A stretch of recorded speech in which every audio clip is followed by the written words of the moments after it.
Hi, so someone asked for me to make a video on low GPAs and what to do about them.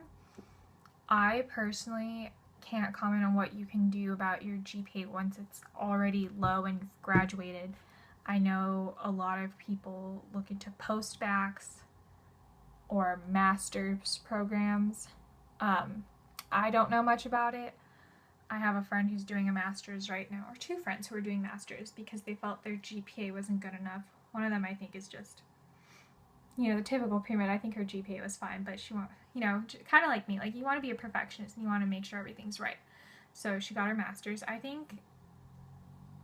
I don't know how much those actually help. I feel like you mature as a person. I do think that taking a year off does make you a stronger applicant, possibly. I'm not sure. This is all me speculating, but I think it helps because you can get more done in that time. Whereas when I applied straight and I only, I didn't even have full 3 years of grades in when I applied. And it was, I didn't find research my freshman year. I didn't do research my freshman year because I was a little kid at the time, so I didn't do it. And like, who takes on a freshman for research? I wish. But that didn't happen. So I don't know. I think you can look into postbacks. I know it's a common thing. Maybe if you get into a good master's program. Some people say that if you do a master's program at certain schools, it'll help you get into their med school. I'm pretty sure I heard of a place where if you do their master's in clinical anatomy, that you're basically like guaranteed at least an interview to their med school. So that can help. That might be one way to go about it. If you can get into the master's, maybe that'll get you an in with the med school. So that could be one way, I guess, to combat a low GPA. When you're in undergrad and you have a low GPA to start with, do not give up hope. I didn't have the best freshman first quarter semester because I needed to adjust. I was in the bioengineering major for my first 2-3 years until I realized I wasn't going to be able to get things outside of science and through that major. So the first semester quarter was pretty hard because their job as a bioengineer, you're not supposed to be getting like the highest grades. It's like more, you're supposed to learn the material, and they don't, their GPAs are not supposed to be that high. So when they told me what classes to take, it wasn't like, oh, we're expecting that you can get A's on all this. It's like, you just need to get through these classes. And that did not help. And it was a lot of material, and I was going through a lot of stuff, so my GPA wasn't the best in the beginning.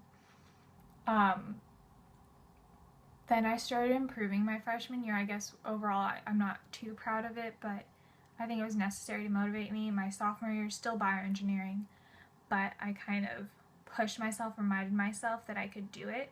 One thing that I think might have helped for me is I took summer school at my state school because I wanted to be closer to home. So I took school there and I got good grades there, and it kind of reminded me, no, I can actually do undergrad, and I feel like now I have to go through the same process in med school. But you need to remind yourself that you got into undergrad for a reason. I think that there are people in this world who are just gifted and smart and can get A's without trying, and then there are people who work their butt off and then they get A's. You can be one of those two people. One person, yeah, it'd be great if we could be born super intelligent, not have to study. I wish I was one of those people. I'm not. I have to study my butt off. So you can do it. Just remind yourself that you can do it.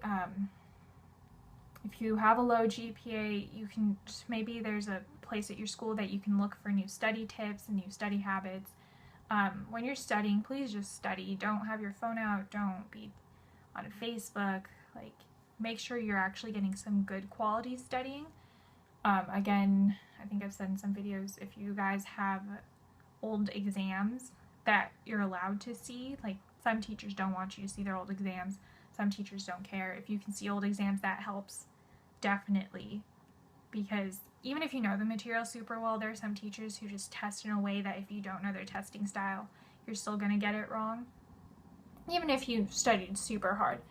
And so that kind of sucks, because then it becomes do you know how to take my test rather than do you know the knowledge that I'm expecting you to have gotten, but that's the game, I guess. So you can do that. Yeah, I have this study tips video, so that should help with that. But just if you start off with a low GPA, just know it's not too late. You can come back for it. I was really sad because I got the hang of the bioengineering major, and then I switched because I knew I needed to broaden my learning. So I was like, oh, well, I'm actually doing well in bioengineering now, but now I'm going to have to switch. So it's possible. If I can start doing well in bioengineering, and I don't think I was the smartest cookie ever. I think I'm the dumbest of all my siblings, to be honest. I think they progressively get smarter. So if I can do it, you can do it. Just remember that.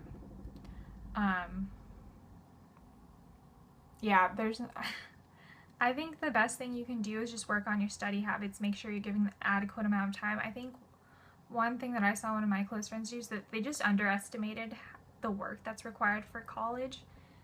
It's not, I mean, depending on your major or your school, it's not like high school. You have to study a lot. I remember just saying, oh my God, I don't understand how people are supposed to study this much. This material is insane. I'm going through the same process in med school right now. It's just going to get worse and worse in life. But I think you just have to give the hard classes the time they deserve. My school was ridiculously hard in terms of the first 2 years, and I know that some people, they just got to cruise through undergrad because their school wasn't that hard or their major wasn't that hard.